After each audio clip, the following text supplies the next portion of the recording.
Hello दोस्तों, आपका हमारे चैनल में स्वागत है। आज की कहानी है बेटी और बहू समान पारिवारिक कहानी। तो आइए शुरू करते हैं। माँ, मैं बहुत थक गई हूँ घर संभालते संभालते। यहाँ मेरी थकान किसी को नज़र नहीं आती। कुछ दिन आराम करना चाहती हूँ। सोच रही हूँ कुछ दिनों के लिए मायके आ जाऊँ। आते हुए अपने बच्चों को भी साथ ले आऊँगी। वे वहीं से स्कूल चले जाएंगे। आखिर एक ही शहर में ससुराल और मायके होने का कुछ तो फ़ायदा मिले। रेखा ने फ़ोन पर अपनी माँ से कहा। कमला जी ने दूसरी तरफ से कहा, हाँ बेटा, जब तेरी इच्छा हो आ जाना। आखिर ये तेरा भी तो घर है। ठीक है माँ, तो मैं कल ही आ जाऊँगी। रेखा खुश होकर बोली, हाँ बेटा, कल ही आ जाओ, मैं तुम्हारा इंतज़ार करूँगी। अभी मैं फ़ोन रखती हूँ, मुझे मंदिर भी जाना है। कमला जी ने फ़ोन रख दिया और सीधे किचन में गई। किचन में खाना बना रही बहू से बोली, अरे अनुपमा सुनो, कल तुम्हारी ननद आ रही है। आज बाजार जाकर फल सब्जी और मिठाइयाँ लेकर आना। बेचारी मेरी बेटी ससुराल में नौकरों की तरह काम करती है और उस पर कोई ध्यान भी नहीं देता।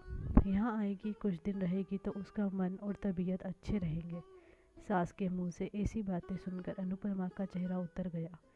वह मन ही मन सोचने लगी, काश आपको मेरी थकावट भी नजर आती। मैं भी दिन रात झाड़ू पोछा बर्तन खाना बनाना मार्केट जाना और वह हर काम करती हूँ जिससे हमारे परिवार वालों को कोई दिक्कत ना हो। काश आप मुझ पर भी ध्यान दे पाती। आपकी बेटी तो जब मन आता है आ जाती है, लेकिन मैं साल में एक ही बार अपनी माँ के पास जाती हूँ।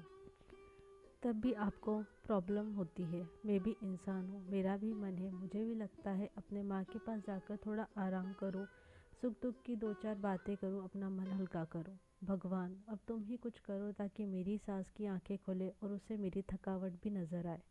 शाम तक भगवान ने जैसे अनुपमा की सुन ली और उसकी ननन का फ़ोन आया। ननन ने अपनी माँ से कहा कि उसकी सास ने उसे मायके आने से मना कर दिया है, इसलिए इस बार वो नहीं आ सकती।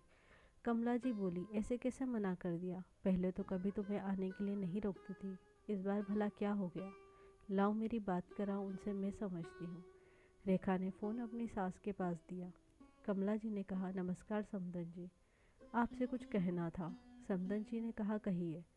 दरअसल रेखा कल त्योहार है, इसलिए अपने मायके आना चाहती है। अगर आप उसे भेज दे तो अच्छा रहेगा। रेखा की सास ने कहा, देखिए समदन जी, आपकी बेटी मायके जा कर रहे, इस बात से हमने कभी उसे नहीं रोका और इस बात से हमें कोई प्रॉब्लम है भी नहीं। कुछ दिन पहले मैं अपने रिश्तेदार की शादी में गई थी। वहाँ आपकी बहू अनुपमा की माताजी से मिलने का मौका मिला। उनसे गपशप करने के दौरान बातों से पता चला कि अनुपमा को साल में एक ही बार अपने मायके जाने को मौका मिलता है, और वह भी बहुत कम समय के लिए। मुझे लगता है आपको पहले अनुपमा को उसके मायके भेज देना चाहिए, और जब अनुपमा मायके होकर आ जाएगी तो मैं रेखा को आपके पास भेज दूंगी। एक बहुत ज़रूरी बात जो आपको, मुझे लगता है, समझ लेनी चाहिए कि आपको अपनी बहू को भी बेटी की तरह या बेटी से भी ज़्यादा प्यार देना चाहिए। उसे भी मायके जाने की इच्छा होती होगी। हो सकता है रेखा के वहाँ आने से उसकी आवभगत करने के लिए आप उसे उसके मायके नहीं भेजती होंगी, या फिर वह आपसे कुछ कहने से भी डरती होगी। अगर आपने उसको घर में ही कैद रखेंगी तो एक दिन ऐसा आएगा जब वह आपके खिलाफ बोलने लगेगी, फिर वह आपकी सुनेगी भी नहीं और जब चाहे तब अपने मायके जाएगी। ऐसी परिस्थिति आए, इससे अच्छा है कि आप अपने ही जीवन में कुछ बदलाव अमल में लाएं, जिससे आपका रिश्ता और रिश्ते की मिठास खराब ना हो। कमला को अपने समधन के हर एक शब्द में सच्चाई नजर आई। उन्हें महसूस हुआ कि उन्होंने अपनी बेटी के प्यार में अंधे होकर कभी भी बहू के मन के विचार नहीं किया। उन्होंने हमेशा ही अपनी बेटी को अपने बहू से ऊपर रखा। दूसरी तरफ रेखा भी अपनी भाभी के बारे में हो रही इस बातचीत को सुन रही थी। उसने भी रियलाइज़ किया कि वह कभी भी अपनी भाभी के साथ ठीक से बात नहीं करती, और जब जब वह अपने मायके जाती है तो भाभी थोड़ी उदास रहती हैं। कमला जी ने अपनी बहू को बुलाया और उसे कहा कि अनुपमा, कुछ दिनों के लिए रेखा नहीं आने वाली है, इसलिए तुम पहले अपने मायकर होकर आ जाओ।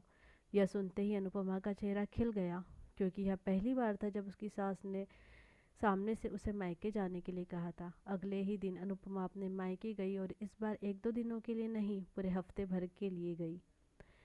वह अपने माँ बाप से, अपने रिश्तेदारों से मिलकर आई, और जब वह लौट कर आई तो उसका चेहरा खिला हुआ था। उसकी आंखें चमक रही थी। अनुपमा के आने के बाद रेखा भी अपने मायके आई, और इस बार वो खुद सामने से अपनी भाभी से खुशी खुशी मिली।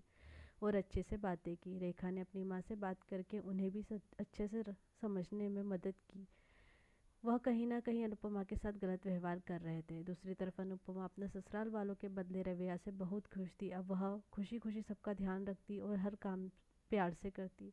इधर वह ध्यान रखती कि कोई भी ऐसी बात या काम कर जिससे घर वालों का तनाव का माहौल ना हो। पार्वती जी ने अपनी बहू को खुद ही समय समय पर मायके भेज दिया करती है। छोटे से बदलाव से सास बहू और भाभी के मन के बीच कड़वाहट को दूर कर दिया और रिश्तों को भी ज़्यादा मीठा और मजबूत कर दिया। तो ये कहानी थी आज की सास और बहू की। धन्यवाद दोस्तों। Thanks for watching. Please like and subscribe to my channel.